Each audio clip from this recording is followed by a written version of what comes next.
It's kind of wild.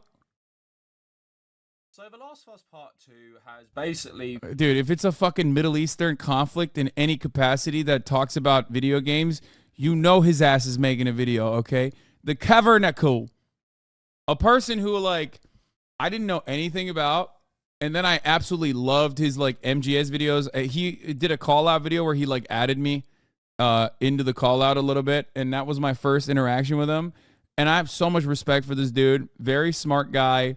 Very knowledgeable. Like, you could tell he's a typical fucking Middle Eastern. When you go to college, what's the genre? Is it like Middle Eastern conflict? Is that your major? Like, what is it? Middle Eastern studies? Is that what it's called? I don't fucking know. Yeah, typical Middle Eastern studies, Andy over here. A classic. No, not conflict resolution. No, not even poli-sci. It's like underneath. It's a different genre. Like, some people do international relations. Some people do Middle Eastern studies. He's definitely a Middle Eastern studies guy genre. No, he's very smart and very knowledgeable, and I like his video game takes as well. So this is actually interesting to see. Let's hear what Neil Druckmann said about it. Oh, okay. So we stay high level as much as I can. What the fuck is this audio, dude? Are you joking? He has a master's degree in international relations. Yes, exactly. Typical fucking YouTube essayist guy, okay? Unnecessarily overqualified, spends the rest of his life basically doing dissertations, but in a YouTube video format. Also, this is the worst thing I've ever heard. I grew up in Israel. I can't even tell. I can't tell what he's saying. He's just so bass boosted.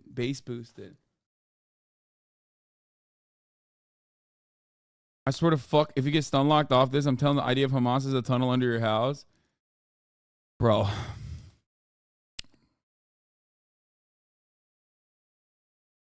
Look at the PlayStation logo. It says Israel. Yeah. The West Bank in a town called Betoye.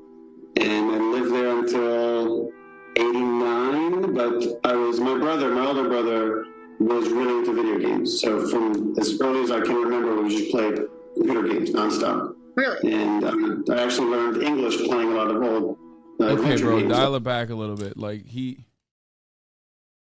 if he grew up in West Bank, is that not Palestine, not Israel? Yes, bro. I mean, of course he's going to say that. I think it's really interesting. I mean, I didn't know what his perspective was. I just only briefly heard that it was like Israel related. All right, let's hear maybe he'll summarize it so I don't have to fucking hear this audio. Conflict with Palestine does influence this game because, like the critic in the Vice article says later, is that it's a centrist view that both sides stopped, then you could solve this issue. To be fair, though, if his family in the 80s was in fucking West Bank, like, that's the most ride or die motherfucking settlers out there. Like 80s? Like, he grew up in the West Bank in the 80s, dog? That's crazy. There was like 10,000 settlers at that point. What the fuck were you doing? That's like the first wave. Ceasefire is possibly going to begin at 11 a.m. tomorrow. Look at this pervert. Look at this news pervert. See? We got many different... Everyone can't help themselves, you know? Hamas source saying... Thank you, Elent News. I'm just kidding. Hamas source saying a possible ceasefire will begin tomorrow morning at 11. Yeah, I've heard this as well. 5 days ceasefire, right? You are a news pervert. You are looking at video game Palestine. Okay, chill. But it's because both sides keep going, and like I said, that is quite a centrist view of the conflict because one side is doing something to the other side that the other side cannot even do to the Israelis. Now I want to move on to the Last of Us podcast. Now this podcast is absolutely amazing. Like, it's one of the best produced podcasts I've ever listened to. It's basically 8 episodes, 4 on The Last of Us 1, 4 on The Last of Us 2, interviews people who designed the combat. Obviously interviews Druckmann, Troy Baker, Ashley Johnson, Laura Bailey, lots of audio from the games, scenes from the games. It's really great. If you didn't know this exists, please seek this out. It's so good. I've listened to it about 3 times now. I love these games so much. But here is him talking about the influence of Israeli politics and his own experience on the first Last of Us game. Funny you say the hard decision, and I think about Joel, and for him it's not a hard decision. It's so funny to have the Last of Us podcast look exactly like the Intercepted podcast.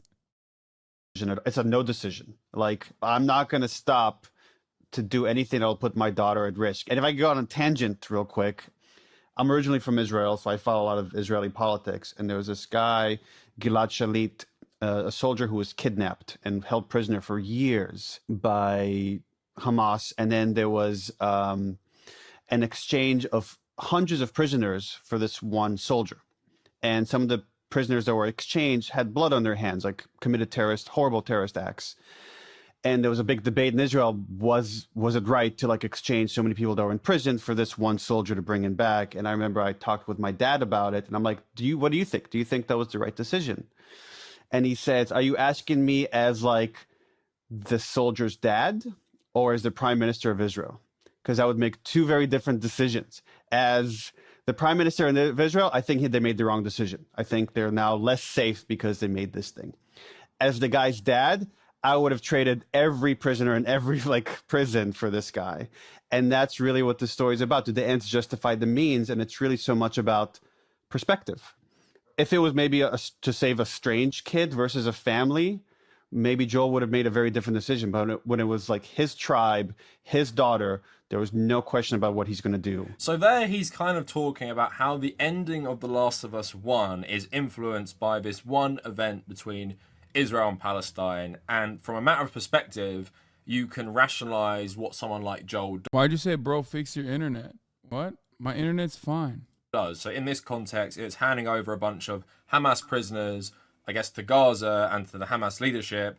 And in exchange, they give you one Israeli soldier. And like he was saying, if that was your son, then you would do anything. If you were the government of Israel, maybe you might take a different approach, even though they did, trade them back. And because they're less safe, because of this, like in the end of Last of Us Part 1, Joel chooses to save Ellie, but is the world less safe because there is no vaccine, I guess. So it's clear Israeli politics has always influenced this game. Druckmann also elaborates a bit further on what we heard in that interview with IGN Israel in talking about how it influences the politics of Part 2. So an interview, or like this profile piece on the Washington Post called The Evolution of Ellie, talks about this. So it says, the formulation for Ellie's turn towards darkness can be traced back to the year 2000.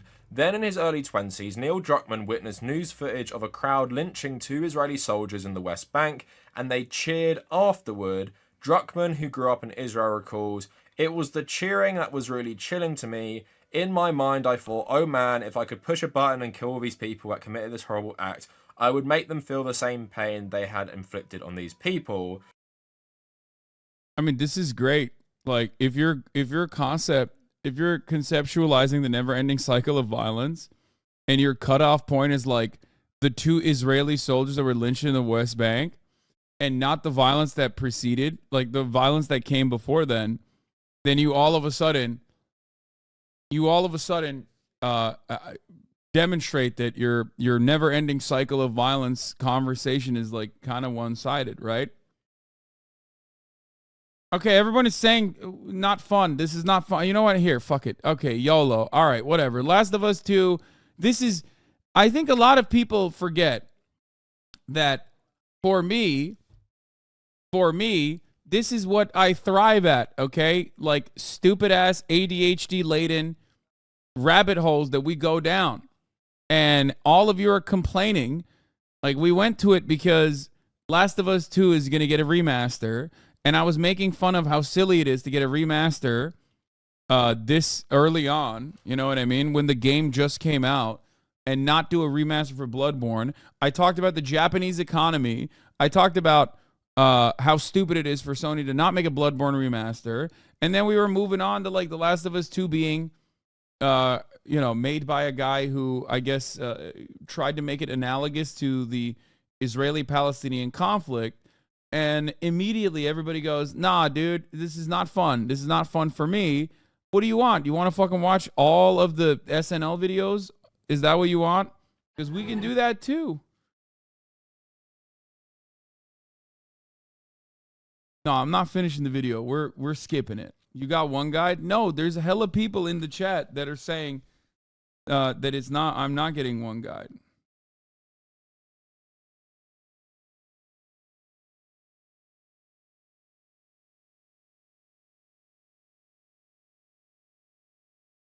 Oh my God. Murat! Adam bulamıyor. Gel çık dışarı hemen al elinden istiyorsan yemeğini. Yoksa cancel edecek. Al telefonumu da al. Al. Please do whatever you want. We're here for you. No, Murat orders food and then like I don't know if you put the address correctly or some shit. He's like freaking out.